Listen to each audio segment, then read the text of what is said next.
빌립보서 4장 8절과 9절 말씀이 되겠습니다.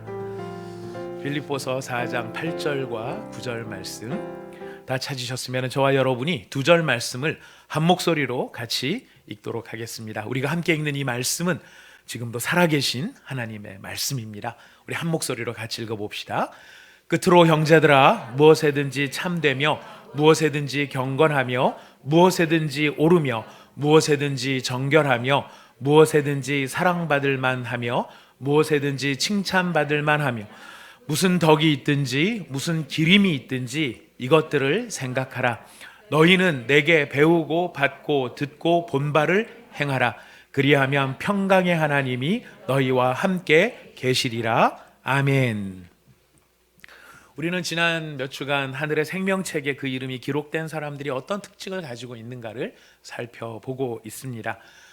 첫 번째는 칭찬과 격려의 사람들이었습니다. 나의 사랑하고 나의 사모하는 형제들, 나의 기쁨이요 면류가 아닌 사랑하는 자들. 그들의 부족함과 모자람과 연약함이 있었지만 사도 바울은 빌립보 교인들을 바라보면서 나의 사랑하고 사모하는 형제들이다 라고 그들을 이야기하고 있습니다. 두 번째로 하늘의 생명책에 그 이름이 기록된 사람은 기쁨이 충만한 사람이다 라고 했습니다. 그것은 하나님께서 주 안에서 항상 기뻐하라 이렇게 명령형으로 바울을 통해서 우리에게 말씀해 주셨죠. 그래서 하늘의 생명책에 이름이 기록된 사람들이 갖는 두 번째 특징은 기쁨의 사람들이다. 그리고 세 번째, 우리가 지난주에 살펴본 것은 모든 일에 기도와 간구를 할 수 있는 사람이 되었다라는 것이었습니다. 우리가 특별한 일에, 대단한 일에, 큰 일에, 그런 일에만 기도와 간구할 수 있는 게 아니라 모든 일에 너무나 사소하고 어쩌면 보잘것없고 뭐 이런 거를 다 기도할 수 있을까 싶을 만한 그런 것조차도 다 기도할 수 있는 바로 그런 중요한 것은 관계가 되었다. 관계가 되었기 때문에 이것이 가능하다는 설명을 드렸습니다.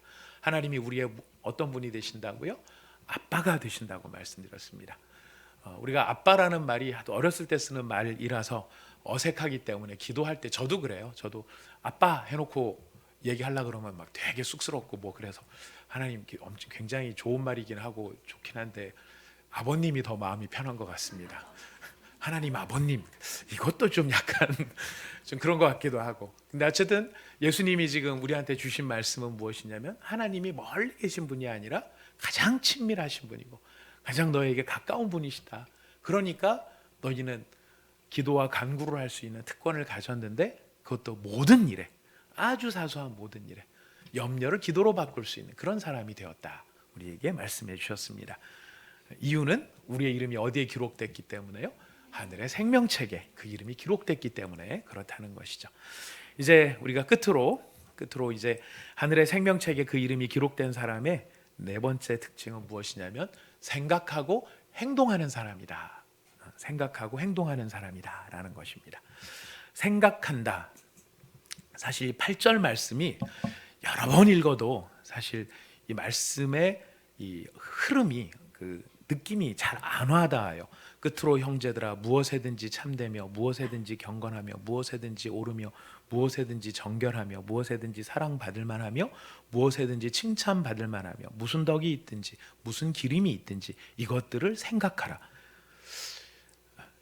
알듯하면서도 잘 모를 것 같이 참 어렵게 되어 있습니다. 그러니까 참되라는 이야기 결국 좋은 이야기 아니냐. 우리 보고 참되라 경건해라 이렇게 느껴지는데 사실 참되고 경건해라 이전에 오늘 이 본문에 그러니까 이 문장의 뜻은 뭐냐면은 참된 것을 생각하라는 것입니다. 그러니까 참되라 이게 아니고요.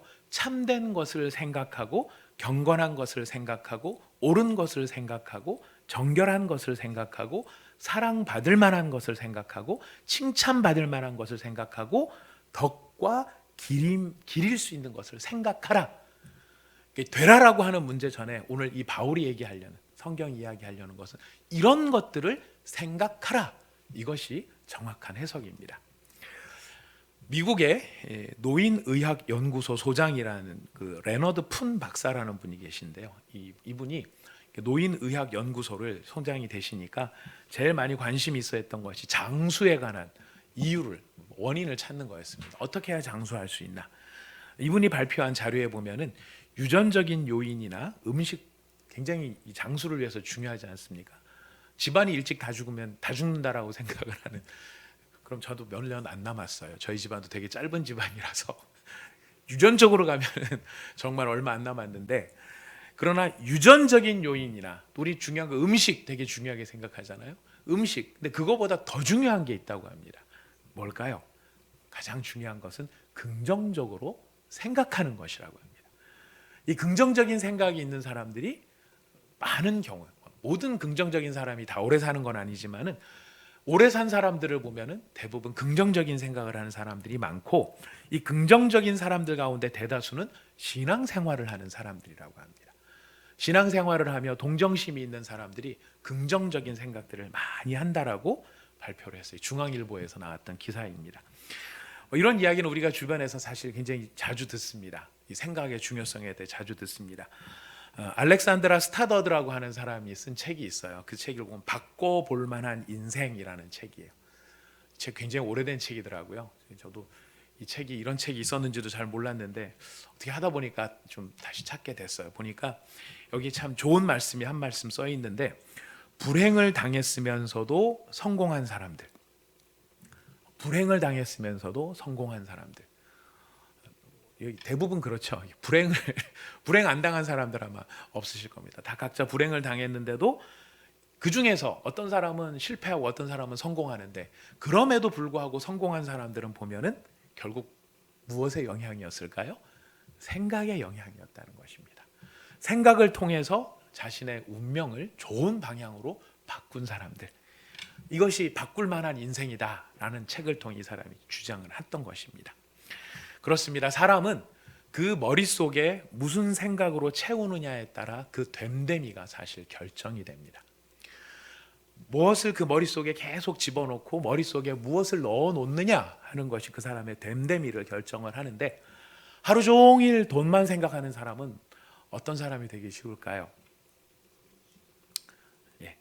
구두쇠나 수전도가 될 가능성이 높대요. 하루 종일 돈만 계속 생각하면은 그 돈이 너무 사랑스러우니까 어떻게 내보내요? 그죠? 계속 너무너무 사랑스러운 그 돈을 계속 품고 있으려고 하다 보니까 인색한 사람이 되기가 쉽다고 합니다. 하루 종일 쾌락에 대한 생각으로 머리를 채우는 사람은 무엇의 노예가 되기 쉬울까요? 당연히 쾌락의 노예가 되기 쉬울 거예요. 이 쾌락은 아주 나쁜 쾌락들도 있습니다. 게임에 빠져서 게임 중독에 빠지면 여러분 하루 종일 그 게임 생각만 하고요, 계속 그것만 붙들고 앉아 있어요. 그 다음에 약물 중독에 빠져 있는 사람들, 약물을 통해서 자기가 어떤 쾌락을 느끼기 때문에 자꾸 약물에 의존하게 되는 것이죠. 근데 이렇게 그런 것들만 중독이 되는 것이 아니라 어떤 사람들은 일 중독자도 있어요. 하루 종일 일만 생각하는 겁니다. 일이 나쁜 것인가? 나쁜 것은 아니겠죠. 이게 게임에 빠져 있거나 약물에 빠져 있거나 도박에 빠져 있거나 이런 것보다는 훨씬 생산적일 것처럼 보이지만, 결국 그것도 따져놓고 보면 다른 주변의 모든 관계들이 다 망가지는 거예요. 그리고 진짜 가치 있는 이 관계들을 키워나가야 되는데 항상 이 일 뒤에 숨을 가능성이 높아진다는 것입니다. 그리고 어떤 사람은 성공 중독자도 있어요. 성공하고 싶어 하는 겁니다. 성공이 나쁜 것은 아니지만 성공에 몰두하다 보면 다른 사람을 희생해서라도, 수단과 방법을 가리지 않더라도 성공 자체를 이루어내려고 하는 그런 상황 속에 빠질 수 있다는 것입니다. 자, 이렇게 머릿속에 뭘 집어넣느냐에 따라 이 사람의 이 됨됨이가 결정이 되는데, 이 적대자들에 대한 분노와 원한을 가지고 계속 품고 사는 사람들은 어떤 사람이 될까요? 우리가 느낍니다. 불행하고 싸움박치를 잘하는 호전적인 사람이 됩니다. 조금만 뭐가 있어도 트러블이 생기는 것이죠. 하지만 반면에 아주 고상한 가치를 생각하고 사는 사람들은 그래서 고상한 인격의 소유자가 되는 것이고요. 그래서 하루 종일 예수님을 생각하고 사는 사람은 누구를 닮아가게 될까요? 예수님을 닮아가게 된다는 것입니다. 자, 그렇게 지금 바울을 통해서 주시는, 지금 하나님이 우리에게 주시는 명령이에요. 이것도 명령이에요. 너희의 생각을 이런 것들로 채우라 하는 명령을 주시는 것이죠. 잠언에 보면 하나님께서 싫어하시는 7가지 죄가 나옵니다. 잠언 6장 17절부터 19절까지예요. 잠언 6장 17절부터 19절 우리 같이 한번 찾아볼까요? 네. 잠언이 말하는 하나님께서 싫어하시는 7가지 죄악이 있습니다. 잠언 6장입니다.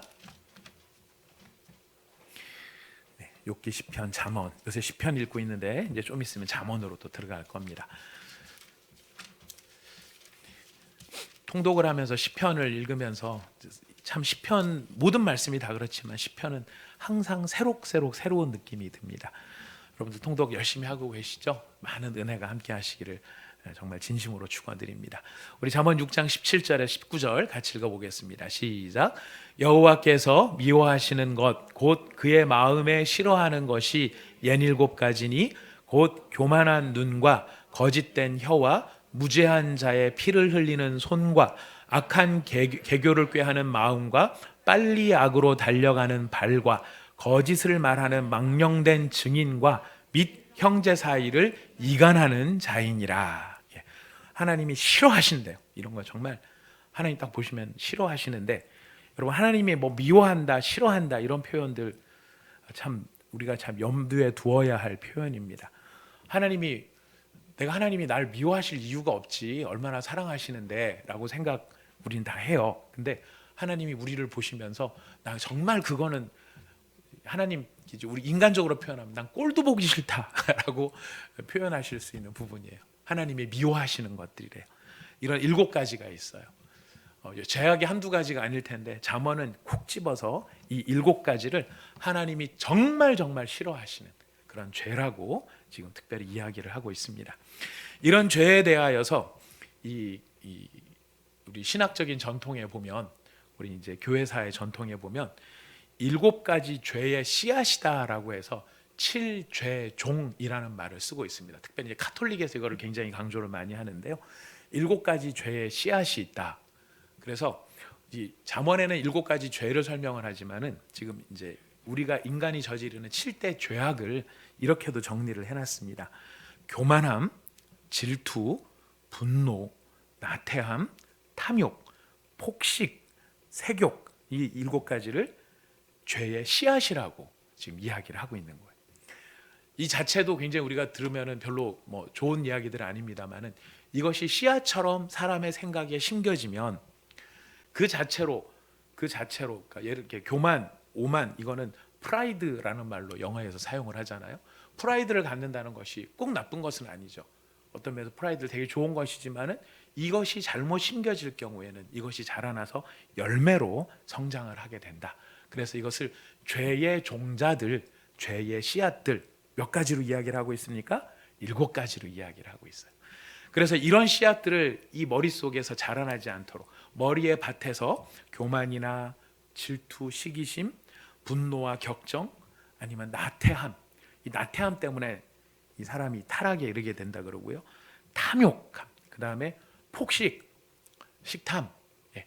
제가 요즘에 스스로 많이 느낍니다. 음식이 맛있어요.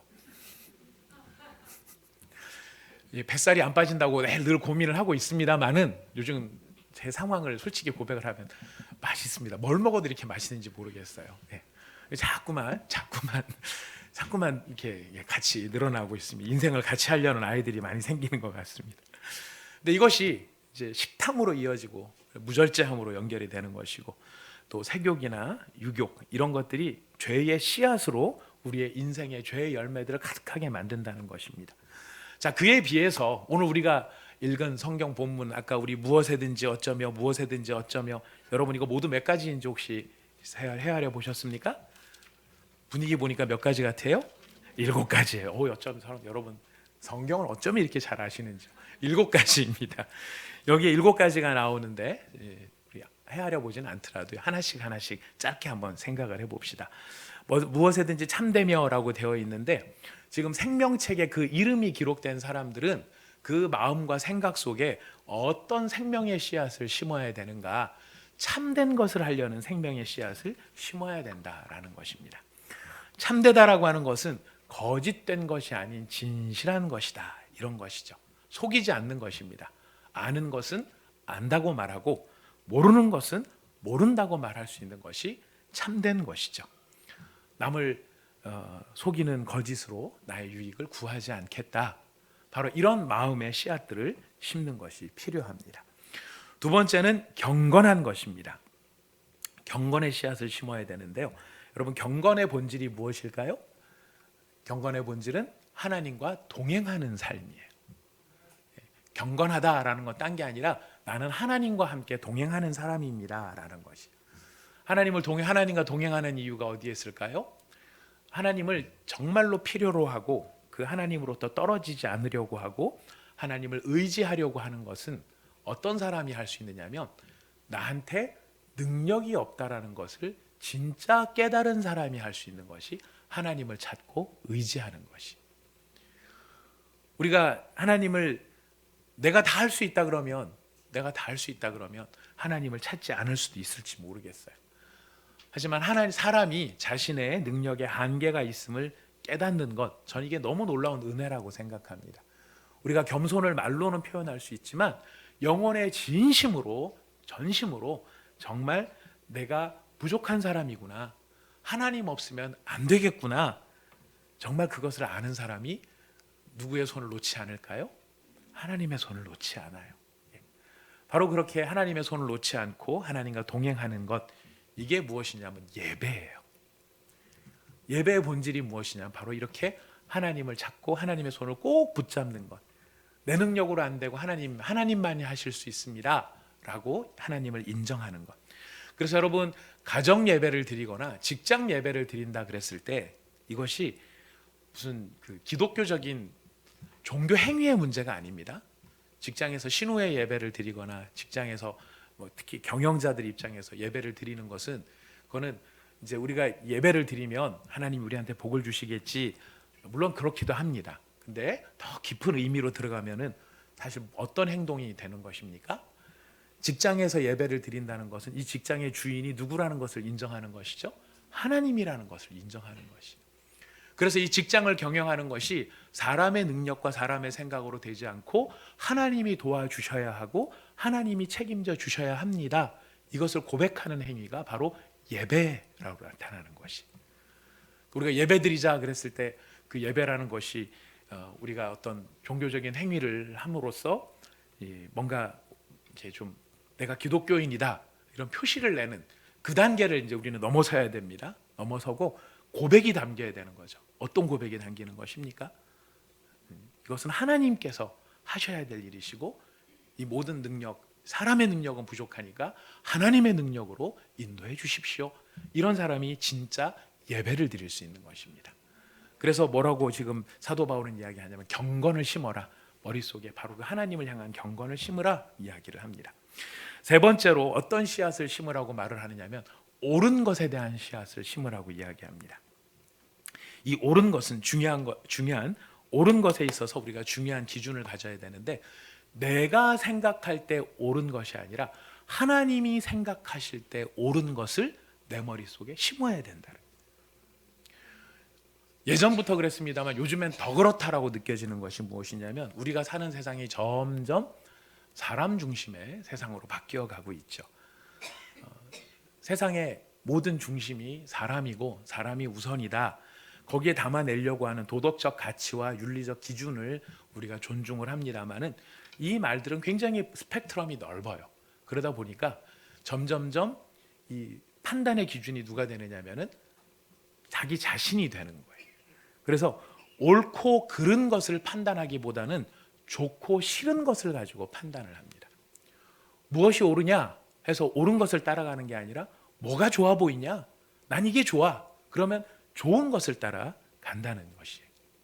이 오늘날이 아니라 옛날부터 그래서 인간 본성이 그래요. 이건 사실 인간 본성이 그래요.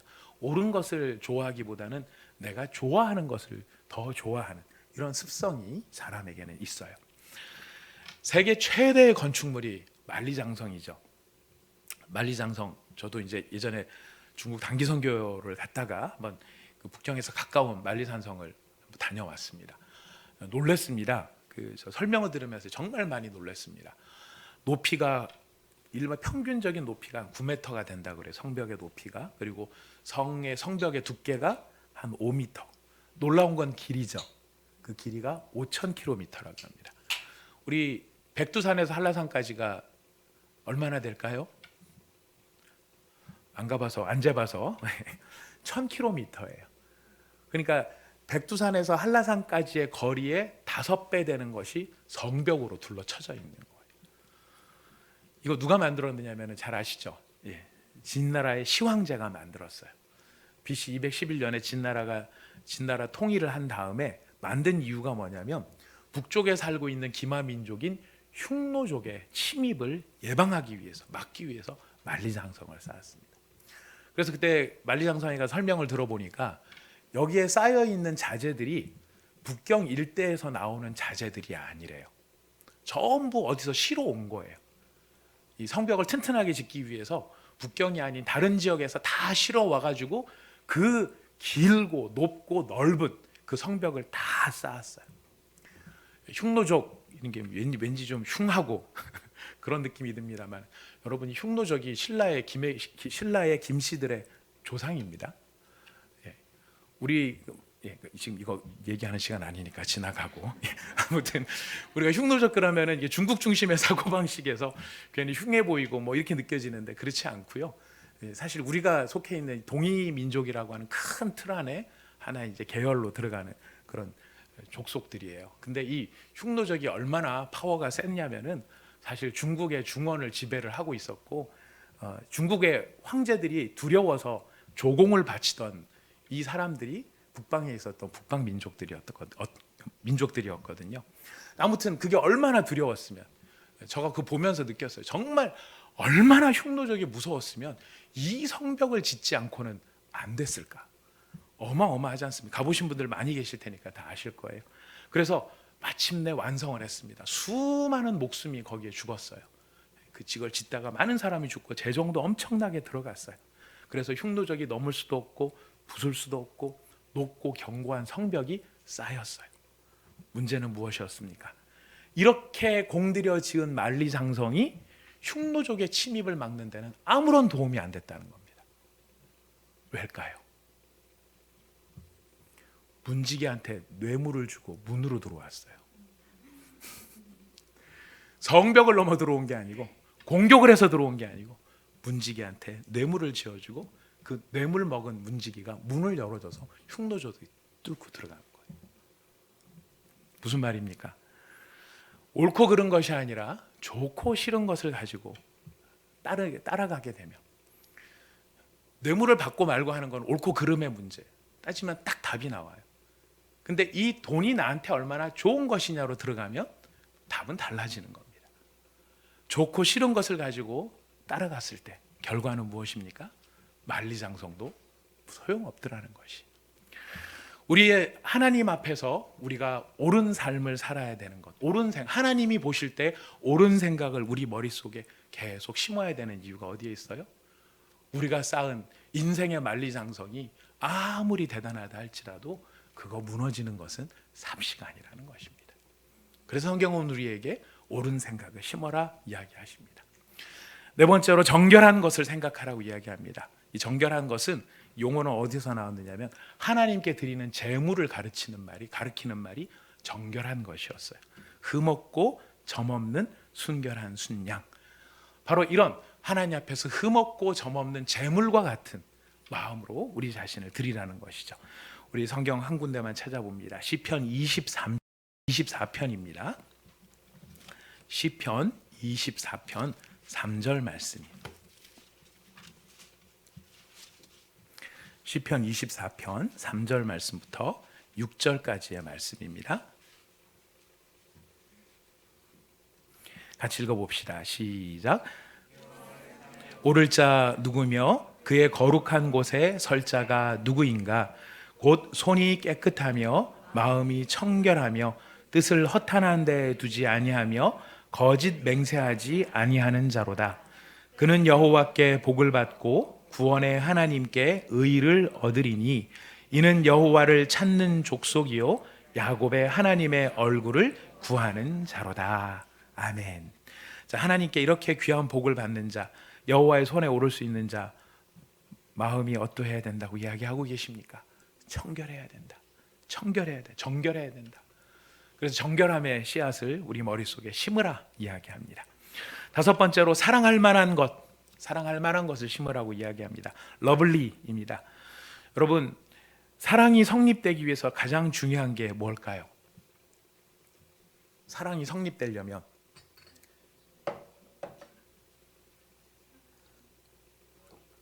사랑할 만한 것이 되게 중요한데 사랑이 성립되려면 제일 중요한 게 상대방이 있어야 돼요. 혼자는 못해요. 상대방이 있어야 가능한 것이 사랑입니다. 지금 사랑을 받을 만한, 사랑할 만한 것, 결국 무슨 이야기겠습니까? 어떻게 사랑을 주고 어떻게 사랑을 받을 것인가. 그런 점에서 내가 상대편에게 사랑받을 만한 존재가 되고 상대편을 사랑할 만한 사람으로 여길 수 있는 바로 그런 생각들을 우리 머릿속에 품어야 한다는 것이. 우리는 한번 미운 털이 박히면 그 미운 털 때문에 어떻게 됩니까? 털만 미워집니까? 가죽 전체가 미워지죠. 하나 뭐가 마음에 안 들면 다 마음에 안 드는 쪽으로 가요. 그래서 우리는 그 하나 때문에 다 잊어버려요. 지금 사랑할 만한 것, 사랑을 받고 사랑을 줄 수 있는 그런 마음, 그런 마음의 생각들을 머릿속에 심으라 이야기합니다. 여섯 번째로 칭찬받을 만한 것이 있습니다. 이 칭찬받을 만한 것의 원뜻이 무엇이냐면 좋은 소문이 나다라는 거예요. 칭찬받는다라는 거, 좋은 소문이 나다.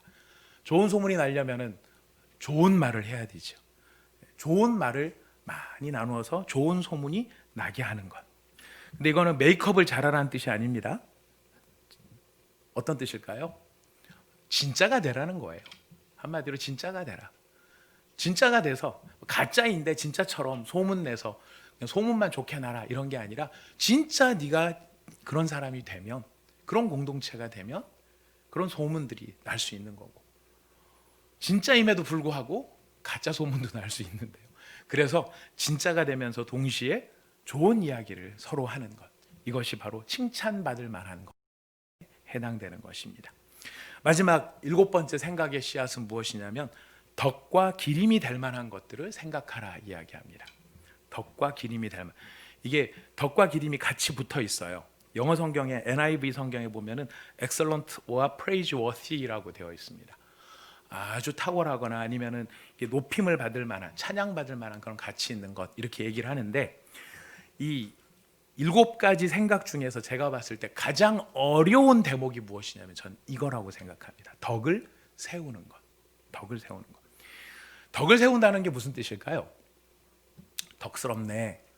이건 보통 이렇게 좀 풍채가 좋은 분들이 덕스럽게 생겼네 이렇게 얘기를 하는 경우도 있는데, 그런 뜻도 좋은 것 같습니다. 근데 성경이 말할 때 덕을 세운다라는 것은 무슨 뜻일까요? 여러분이 덕을 세워야 되고 우리 덕스러운 사람이 돼야 되는데, 덕을 세운다라는 말의 뜻은 옳은 것을 하되 사람을 살리고 공동체를 살리기 위한 그 방향으로 가는 것, 이것이 덕을 세우는 것이. 우리는 옳은 것도 잘 못하는 함정이 있습니다만은 문제는 뭐냐면 옳은 것을 하고 그 다음이 더 어려울 때가 많습니다. 말도 옳아요. 논리도 정연해요. 명분도 뚜렷해요. 그런데 결과는 사람을 죽이고 공동체를 무너뜨려요. 이게 자신의 덕을 세웠는지는 모르지만 다른 사람들과 공동체는 상처투성이로 만들어버리는, 소위 말하는 개혁이라는 것이 갖는 함정이죠. 개혁을 피할 수는 없습니다만은, 개혁을 지향해야 되겠습니다만은 그 개혁의 목적이 어디에 있는가? 사람을 살리고 공동체를 살리는 데 목적이 있는가? 내가 옳다는 것을 드러내려고 하는 데 목적이 있는가? 굉장히 참 종이 한 장의 차이라는 것입니다. 많은 교회들에 처해 있는 내분의 문제들을 놓고 보면은 결국 옳은 것이 무엇인지를 몰라서 내분이 생기는 게 아니라 옳은 것을 서로 아는데 그것을 공동체를 세우는 일 쪽으로 가지를 못하는 것에서 많은 문제들이 생기는 것입니다. 그래서 사도 바울은 덕을 세우는 문제에 대해서 이렇게 이야기하죠. 네가 방언을 하는 건 참 좋은데 여러 사람들이 있을 때는 하지 마라 이야기를 해요. 왜냐하면 방언을 하는 너는 하나님하고 방언을 통해서 깊은 영적 교제를 나눌 수 있지만 그 방언 기도를 듣는 사람들이 그게 뭔 말을 하는지도 모르고 있는 상태에서 들으면은 너는 잘했는지 모르지만 남들은 마음이 어려워질 수 있다. 그래서 교회에서 가장 중요한 이 생각에 있어가지고 이 7가지 생각 중에서 저 개인적으로는 묵상을 해볼 때 제일 어려운 생각이 바로 이 덕을 세우는 일이겠구나. 그래서 이런 덕스러움이라고 하는 측면에서 예수님의 말씀을 생각해 보면 오른손이 하는 일을 왼손이 모르게 하라고 하신 뜻이 어디에 있을까? 오른손이 한 일을 왼손이 모르게 하라는 뜻이 어디에 있을까? 그럼 우리가 뭔가 좋은 일을 하고 자랑하지 마라, 교만해진다, 이런 차원도 있어요. 개인적으로 방어적으로 보면. 그러나 이거를 더 적극적인 측면에서 보면 어떻습니까? 너의 옳은 일이 다른 사람에게 알려졌을 때 그게 누군가를 정죄할 수도 있고 누군가를 낙심시킬 수도 있고 누군가를 실망시킬 수도 있는 일들이 있을 수 있다라는 거죠. 그래서 오른손이 한 일을 왼손이 모르게 하라는 이 말 속에는 우리가 좋은 일 해놓고 입을 닫고 있어야 된다 이 뜻이 아니라 더 중요한 뜻이 무슨 뜻입니까? 덕을 세우는 사람이 돼야 된다는 거예요. 그래서 우리도 우리의 일상의 삶에서도 내가 옳다는 건 굉장히 중요한 일입니다. 옳은 말 하는 것도 되게 중요한 일입니다. 하지만 더 중요한 건 뭘까요? 그 옳은 것을 가지고 무너뜨리는 쪽이 아니라 세우는 쪽으로 갈 수 있어야 된다는 것입니다.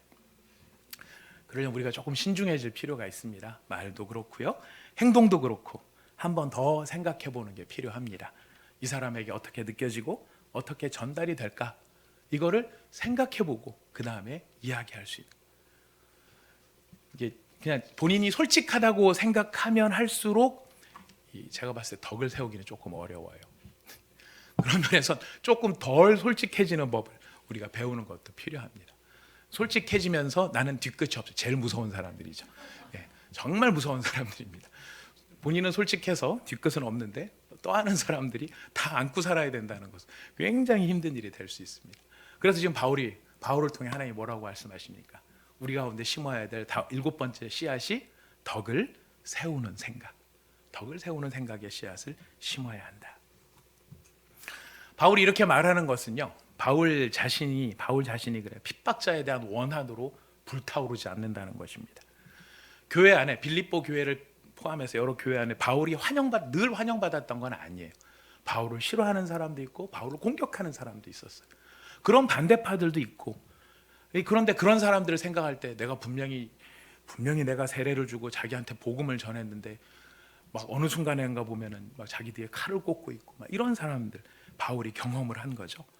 그래서 생각을 하면 분노가 생겨요. 내가 어떻게 너를 대해줬는데. 근데 그런 분노의 마음에 자신을 맡기, 내 머릿속에 그런 사람들을 향한 분노로 씨앗을 심지 않겠다. 그런 증오심과 복수심으로 가득 찬 내가 그런 저열한 인격체로 살지 않겠다. 내가 그렇게 살면 사실 바울이 경험을 해봤던 것 같아요. 뭐가 깨지냐면 내면의 평강이 깨지는 거예요. 그런 복수심과 원망의 마음을 가지고 저것 이렇게 생각을 하면서 그 생각의 씨앗들을 머릿속에 품고 계속 키우면 결국 내 머릿속에 내 마음속의 평강도 깨어지고 나가서는 공동체의 평강도 깨어지더라.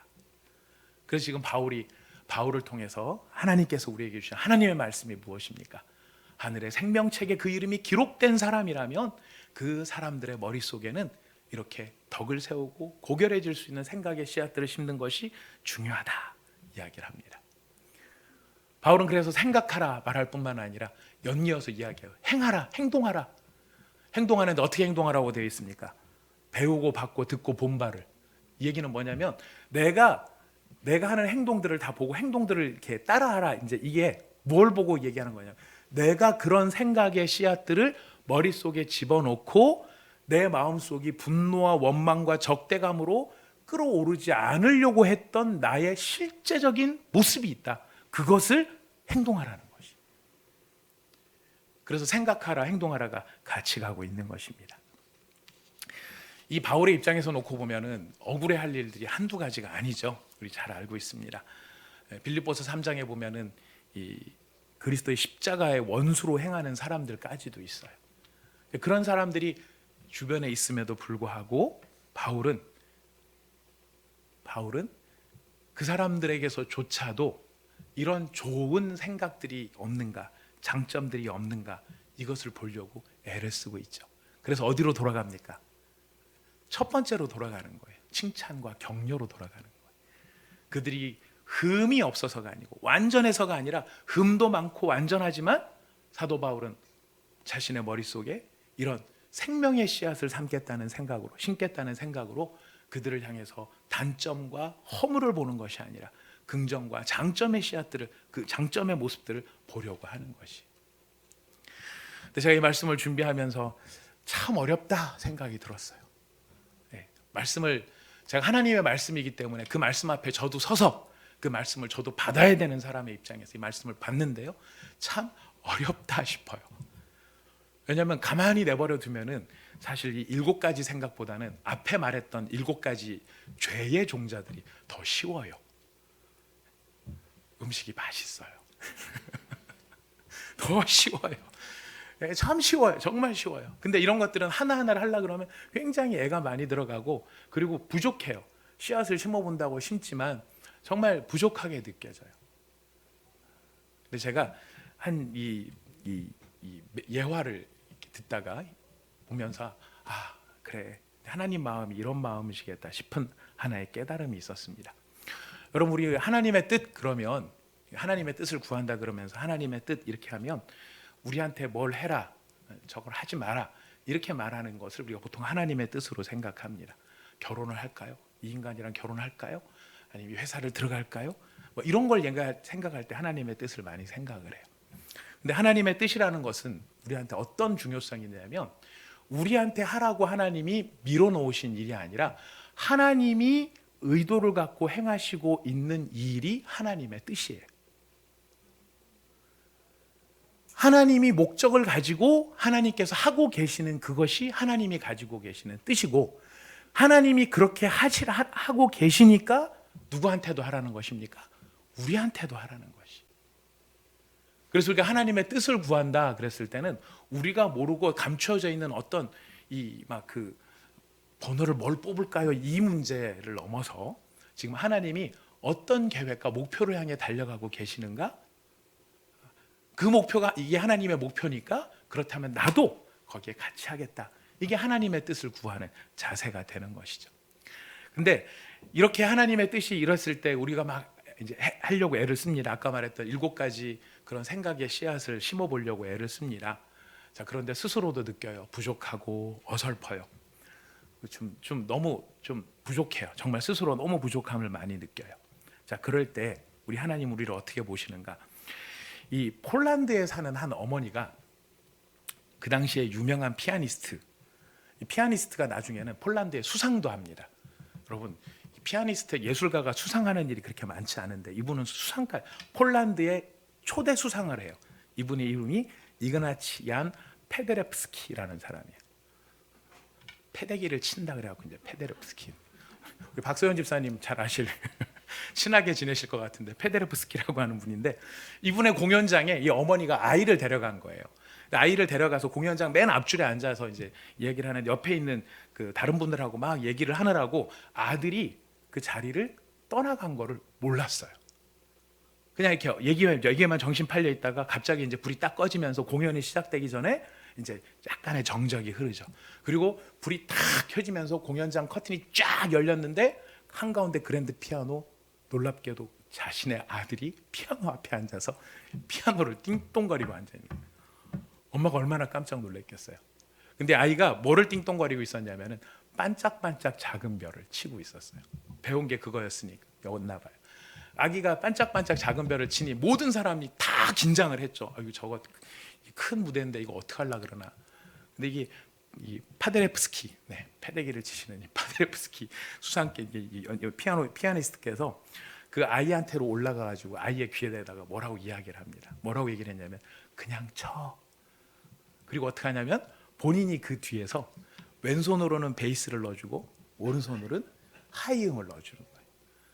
아이가 반짝반짝 작은 별을 치는데 그 파데레프스키가 그 곡을 가지고 아이의 이 음을 따라가면서 아이가 하는 것을 가지고 너무너무 감동스러운 무대를 만들어낸 거예요. 이 이분이 연주했던 그 어느 때보다도 수많은 사람들이 야 라고 하는 감탄을 짓게 만든 바로 그런 공연이 있었다고 해요. 이야기를 들으면서 저도 여러분들도 다시 같이 공감이 되리라고 생각합니다. 누구의 모습일까요? 하나님 아버지의 모습인 거예요.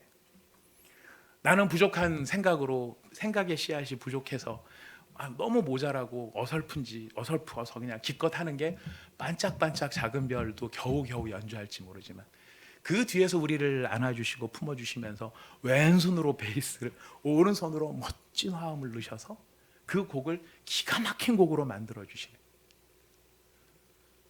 우리가 그런 고백하지 않습니까? 우리의 부족함을 채우시는 하나님. 하나님이 여러분의 몇 퍼센트를 채워주실 것 같습니까? 여러분이 몇 퍼센트 부족하실 것 같으세요? 2%?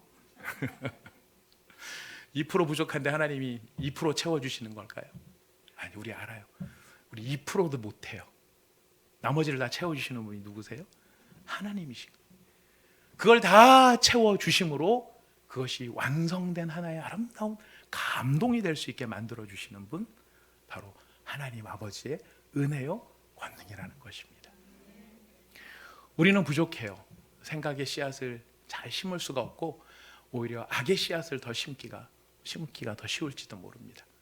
하지만 오늘 바울을 통해서 우리에게 주신 하나님의 말씀, 어설플지라도 부족할지라도 그 생각의 씨앗을 심을 때 누가 그 부족함을 채우신다고 약속하십니까? 하나님께서, 은혜의 하나님께서. 그게 바로 하나님의 뜻을 스스로 이루시는 하나님이신 것입니다.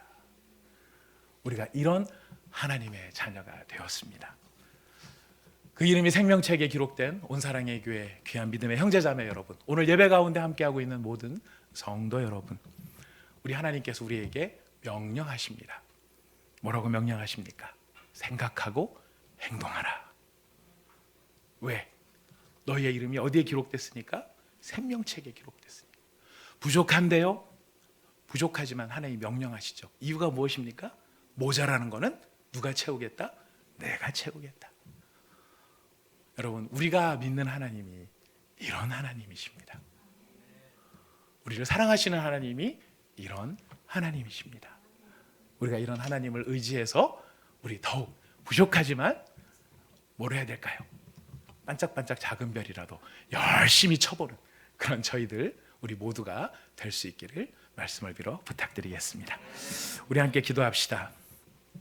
이 시간 말씀을 생각하면서 여러분 각자가 받은 은혜대로 각자에게 주시는 하나님의 말씀을 붙잡고 함께 하나님 앞에 감사드리고 또 각오하고 또 결심해보고 또 하나님께 우리 마음을 내어드리는 같은 그런 기도들로 나가도록 하겠습니다.